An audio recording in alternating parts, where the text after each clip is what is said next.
Hi, sweethearts. Today on Stories for Kids, I'm telling the story of Cinderella. Once there was a little girl who lived in a beautiful chateau with her father. Her mother had died when she was very young, and her father was a wealthy merchant. Often he had to travel to sell his goods. He would always bring her back a special little something from each of his travels. Once he brought her a beautiful purple and gold mache butterfly. Another time he brought her a cutting of a white rose that came from the palace of a foreign kingdom. She was a happy, sweet girl who was always kind. One year her father came home from one of his travels with a beautiful woman and two girls just about Cinderella's age. This woman loved socializing with people and having fine things. Her daughters, Drizella and Anastasia, were rather spoiled. But one day, news came that Cinderella's father had gotten sick and died on the road. The stepmother sent all the servants away, and Cinderella was thrown into a new life. She was now to do all of the work.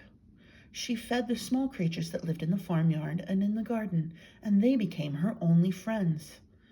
Cinderella grew up to be a lovely, strong, and most importantly, kind young woman.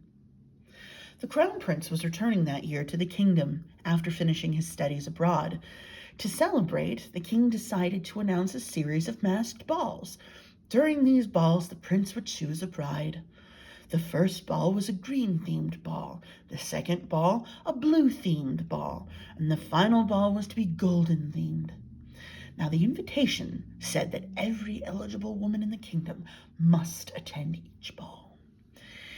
This caused quite a lot of chaos in the chateau because the stepmother was absolutely sure that the prince would choose one of her daughters. She demanded that Cinderella make 3 beautiful dresses for each of them.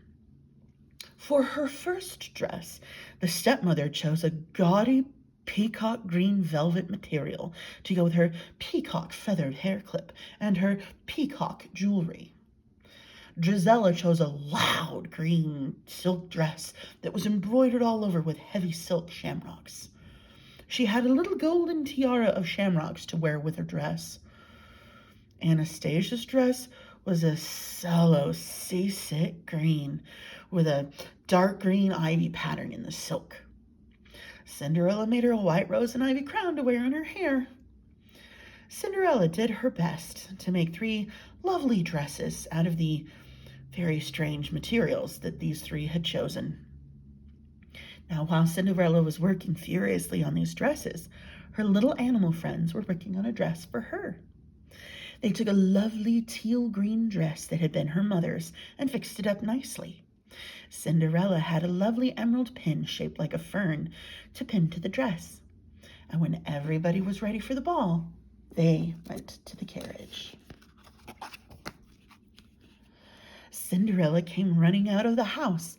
Her stepmother got out of the carriage and shrieked at her. She was not going to attend the ball.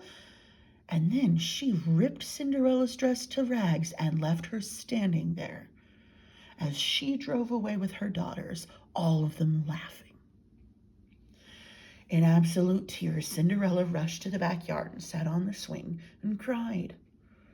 But a quiet, cheerful voice came from her elbow, saying, "Oh, hush now, my child. Do stop crying. We have work to do if we are going to get you ready for the ball." Cinderella looked up, and there was a little woman, no more than 4 feet tall. She was a fairy godmother. She took Cinderella's hand and pulled her into the garden. "I need 4 rats, 2 lizards, and a pumpkin, my dear," she said as she picked up the old Mother Goose. "And of course I'm going to use this lovely fellow." Cinderella went and got the rats from the kitchen, the lizards from the barn.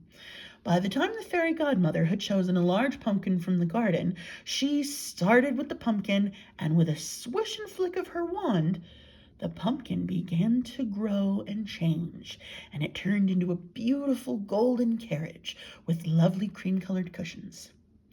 Next came the 4 rats, who were turned into 4 magnificent chestnut carriage horses.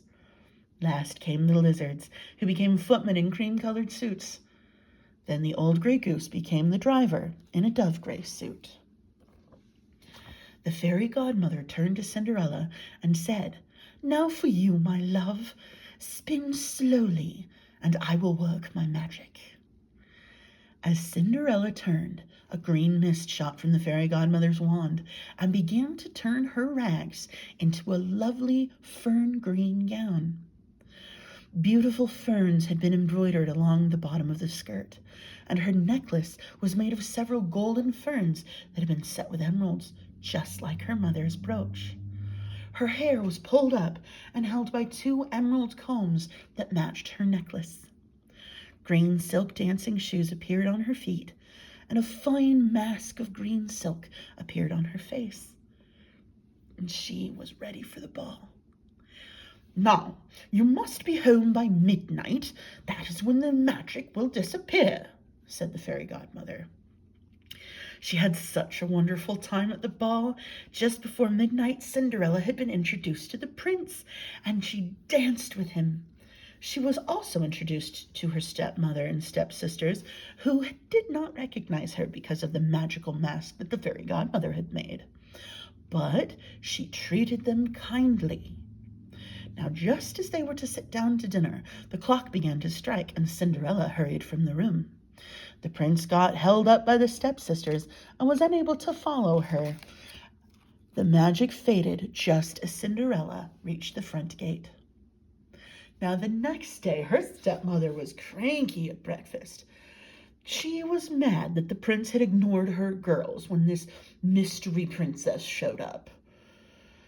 But the rest of the day was spent preparing for the blue ball. The stepmother and sisters had chosen better fabrics for this ball. The stepmother had chosen a washed-out blue silk dress that had an intricate Celtic braid pattern embroidered on the hem. It would go beautifully with her Celtic silver jewelry. Giselle had chosen a faded ocean blue dress that had been embroidered to look like a series of ocean waves. She paired it with sapphire combs and a brooch. Anastasia had picked this eye-watering shade of turquoise blue brocade for her dress.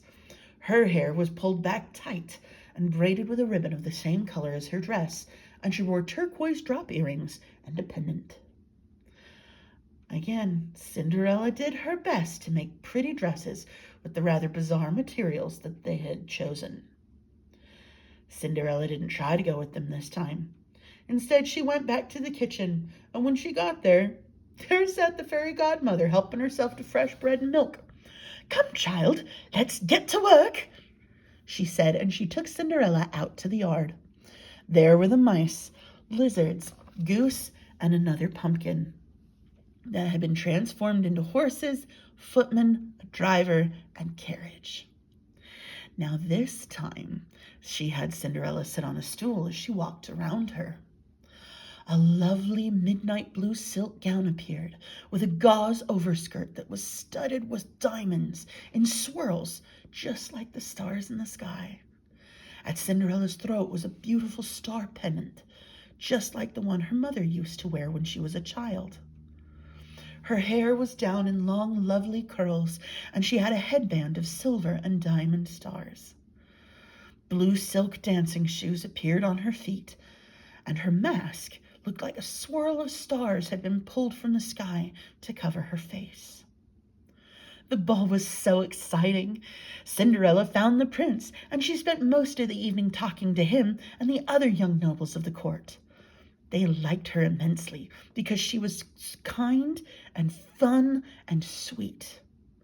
The prince gave her fruit from the royal orchards at dinner, and she graciously shared it with her stepsisters, who were sitting next to her. As they got up from the table, the clock began to strike 12, and Cinderella had to scurry out of there. But this time the prince tripped over one of the guards and didn't catch Cinderella as she dashed out to the front of the palace. The magic disappeared just as Cinderella got home. The next morning, her stepmother was very irritated at the breakfast table. See, the prince had spent the whole evening with that mystery girl. And even more maddening, that the prince had given fruit from the palace orchard to the strange princess in the star dress. and that wretched girl had graciously shared it with her daughters, both of whom the prince had refused to dance with all night. But that day was the last ball, where the prince would announce his bride. The 3 golden dresses Cinderella had made were truly stunning, even though the shade of gold the 3 ladies had chosen was rather unpleasant. The stepmother's dress was covered with golden suns to match her sun-patterned jewelry. Gisella's dress had silk sunflowers sewn to the ruffle at the bottom of her skirt and a crown of sunflowers in her hair. Anastasia had a golden buttercup patterned silk dress and, like her sister, a crown of buttercups for her hair. They looked glorious as they left. The fairy godmother popped out from behind a rose bush as soon as the stepmother was out of sight and pulled Cinderella into the house to get her ready for the ball. As she was getting ready, Cinderella was excited. The mice, the lizards, the goose, they all rolled the last pumpkin from the garden into the courtyard, where it suddenly began to glow with a golden light as it turned into a carriage. The horses, the footman, the driver, all reappeared exactly as they had before. And they waited patiently for the fairy godmother to finish getting Cinderella ready. The fairy godmother braided Cinderella's hair around her head and put little gold roses into the braid. Her mother had worn these little rose pins in her hair for her wedding to Cinderella's father. Cinderella's dress was gold silk with 3 ruffles of golden gauze that had been embroidered with roses in real gold thread. She had a necklace of gold roses that had a ruby at the center of each flower, and her mask was embroidered with roses in well. This time, instead of having silk dancing shoes to match the dress, she had glass slippers with gold roses on them. She climbed into the transformed pumpkin carriage and went to the ball. The ball was absolutely splendid. The music was lovely, the food was divine, and Cinderella spent most of the time with the prince. He introduced her to his family. The king thought she was a lovely young woman, and the queen thought she was quite a good match for her son. The prince's brothers and sisters liked her tremendously. Not many of the other ladies their brother had brought to meet the family had been genuinely warm and kind to them. As she was talking about gardening with the queen, who was very fond of flowers and had a little rose garden she tended herself, the clock began to strike 12. Cinderella edged out of the royal box and nearly ran over the prince, who was bringing her a cold drink. She managed to get away from him and picked up her skirt and started to sprint for the stairs. The prince chased after her, but when he got to the stairs, he fell and sprained his ankle. Cinderella stumbled too, losing a shoe on the stairs, but she left it there and kept running.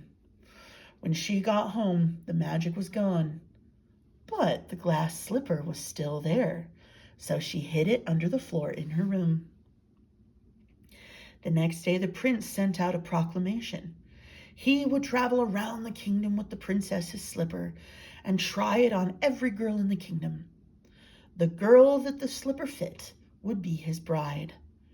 He went to every house and tried the slipper on every eligible woman, but it did not fit anyone. See, Cinderella was on the market on the day the prince came to the chateau. He tried the slipper on Gisela, but her feet were way too big for the slipper. Anastasia tried it on, but her feet were way too small. Even the widowed stepmother tried it on, but her feet were much too wide. And just then Cinderella walked in. The stepmother angrily forbade her from trying on the slipper, and when the prince commanded her to give the slipper to Cinderella to try on, the stepmother threw the slipper into the fireplace, where it smashed into 1,000 pieces. Quietly and calmly, Cinderella went to the attic where she slept and brought the glass slipper and put it on her foot. It fit her perfectly. The prince banished the stepmother and stepsisters from the kingdom and took Cinderella back to the castle. On her wedding day, the fairy godmother came to Cinderella and gave her one last gift, a beautiful wedding dress and glass slippers. These would never disappear. The dress was a beautiful white satin that glowed in the sunlight and had tiny diamonds and pearls all over it. Cinderella positively shimmered in the sunlight. In her hair was the royal tiara given her by the king, and in her neck and throat were the beautiful diamond and pearl necklace and earring set that the queen had given her. The glass slippers on her feet had diamonds and pearls on them as well. They had a lovely wedding, and they lived happily ever after. And that is the story of Cinderella. Thanks for listening, sweethearts. That's it for Stories for Kids. Come back next week for my next story. Bye-bye.